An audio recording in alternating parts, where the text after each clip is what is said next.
Project closure phase.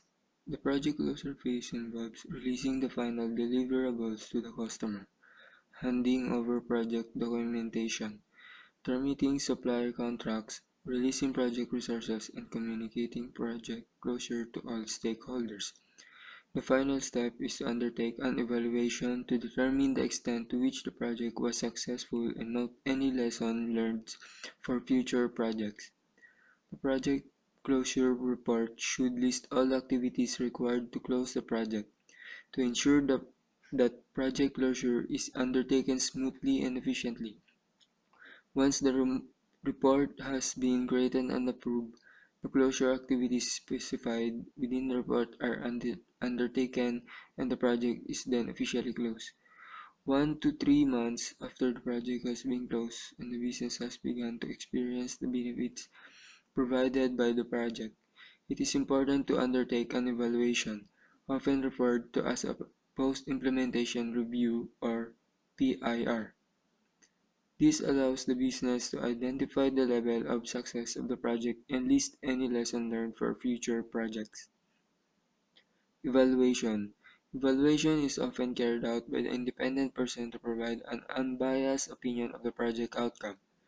The first step is to review the project performance to determine whether the project delivered the benefits, met the objectives, operated with the scope, and produced the deliverables on time, within budget, and using the allocated resources. The review also needs to determine whether the project conformed to the management processes specified in terms of reference. It should also identify the key project achievements, failures, and any lessons learned for future reference. The evaluation should review how the project performed against each of the targets set during the initiation and planning phases of the project.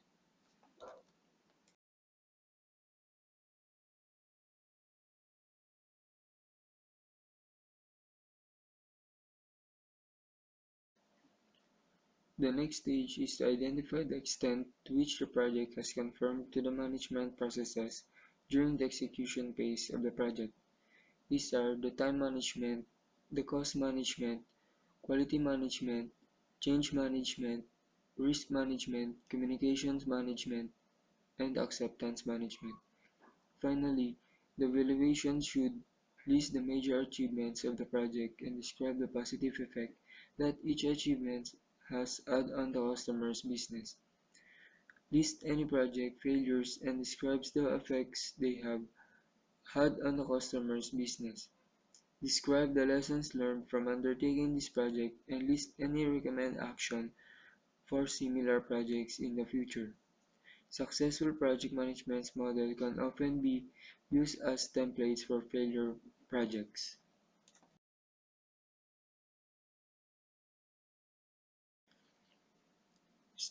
Structuring your project management.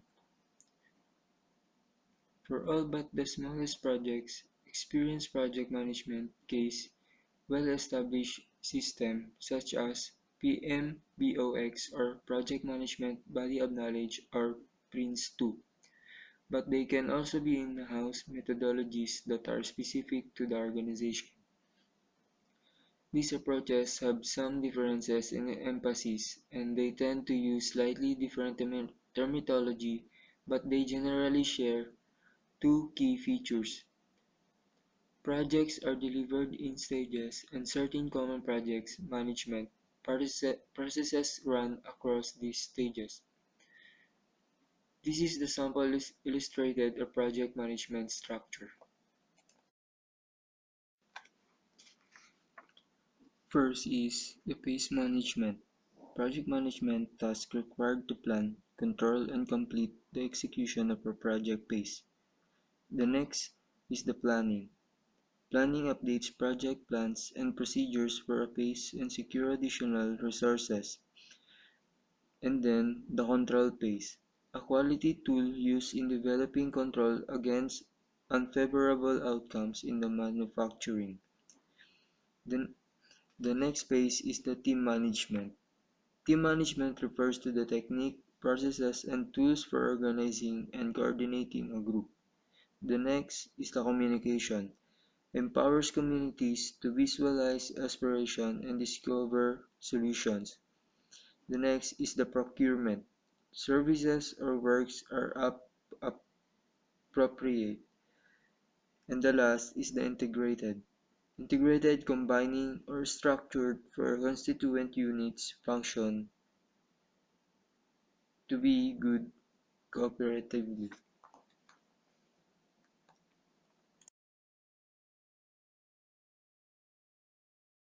Evaluation, alamin natin kung ano yung purpose, bakit kinoklose yung isang project. Una, is to confirm completion dun sa project, kung na-meet ba yung needs at nasatisfy ba yung sponsor ng project. At para makipag-communicate at malaman yung status ng buong participant at mga stockholder.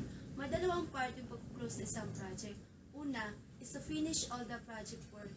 Second, is to close the project in team dynamics na tinatawag. Yung team dynamics is yung buong grupo makipag-coordinate, makipagtulungan sila para ma-close ng maayos yung isang project. Project closure ensure na lahat ng participant, mga stockholder is na-inform tsaka nagpo-follow dun sa mga activities na ginawa.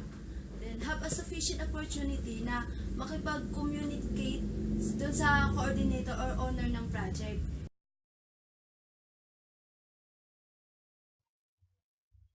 The next topic is about what actions does a project lead perform in the closing phase.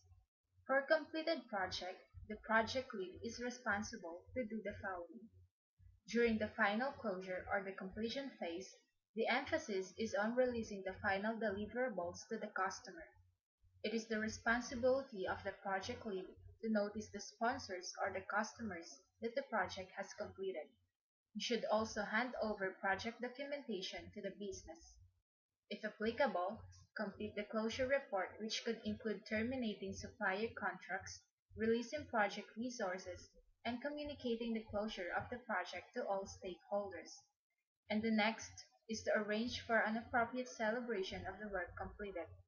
A celebration may also play an important role in a team, for it will make them appreciate the hard work they had during the project development. The last remaining step is to conduct lessons learned studies, to examine what went well and what didn't. Through this type of analysis, the wisdom of experience is transferred back to the project organization, which will help future project teams. Good, mor- Good morning, everyone. I am the next sport reporter. My report is all about what questions should be answered to determine when to close a project. Based on the triggering event, the closing first answers the question first if kung ang work ba is completed, and second is did we accomplish the agreed upon objectives in the project? Na-accomplish ba nila yung objectives ng project na yon? Next is has been communicated to all stakeholders. What follow-up will be required of future projects? How do operationalize the project so that ongoing support is provided if necessary? At the end of the closing phase, which operation group takes over the support of administration of the product or services? What lesson did we learn from this project? Does the project team know that their hard work was appreciated? And the last question is if the work has been cancelled or suspended. What are the reason for canceling or suspending the project? Ano yung reason na kung bakit mo kinancel or sinuspend yung project na yon?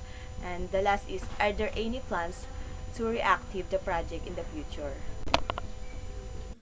Game. Close project or phase process. So sa process na to, yung output pwedeng maging final project, final product, service, or result transition. So dito kasama yung pag-capture ng lahat ng project artifacts such as the project management plan, risk register, and stakeholder register. So kasama din dito yung formal documentation on completion or yung termination of the project phase. So bilang project manager, kailangan mo rin na i-review yung contract and customer acceptance documentation. So sa process na to, merong kadalasang apat na activities na nangyayari. So yung una is conduct review meeting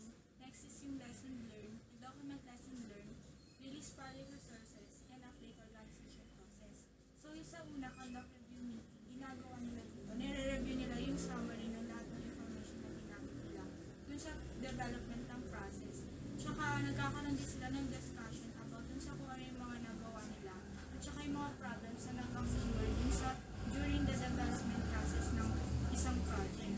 So, yung pangalawa, ginagawa na, dinadocument nila yung lesson learned kasi para sa future reference and use nila. So, yun naman, next is yung na-update na nila or binibigyan na nila lahat nung output dun sa company. Bale, magkakaroon na dito ng release ng project resources. So, binibigay na sa kanila lahat ng mga output na nakuha nila sa project na yun. So, that's na po. Ang topic ko naman is yung close procurement process. Isa doon sa mga closing process group. Di ba yung naunang topic is yung close project. Next naman doon is yung close procurement process. Sinasabi na under nito is mayroong dalawang klase ng outputs, which is yung close procurements at saka organizational process assets update. Dito sa close procurement, kasama dito yung reviewing ng contract at saka providing formal written intimation between dun sa seller at saka dun sa project team. Tapos yung next naman is yung organizational process assets update. So sinasabi naman dito na kapareho din daw dun ng closing process phase. Pero nga lang, pinagkaiba nga lang is more focuses to dun sa related artifacts at saka dun sa related lessons learned. Siyempre, importante nga naman na sa isang project, sa pagtatapos nito, parang ma-document mo yung mga lessons na natutunan mo between dun sa pagsimula ng project.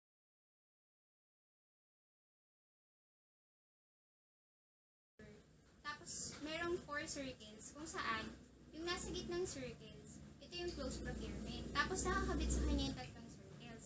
So, itong tatlong circles na nakakabit sa kanya, ito daw yung mga activities nandun nakasama dun sa close procurement process. Isa nga dito is yung review terms and conditions. Siyempre nga naman, i-review mo yung terms and conditions sa pagtatapos ng isang project para malaman mo kung meron bang nalabag dun sa mga terms and conditions, between dun sa project team, at saka dun sa seller at vendor. Tapos kasama din dun kung natupad ba lahat, or nagawa ba lahat ng project team yun. And then syempre, kasama dun yung pag-complete or pag-complete nung sa formal notice ng contract. Syempre nga naman, for example, wala kang formal written notice kung sa contract na nakumpleto na yung isang project. Parang hindi mo pa malalaman na, ay kailangan gawin na pala yung closing phase ng isang project kasi nga tapos na. So, kasama rin dito yung updates, organizational activities.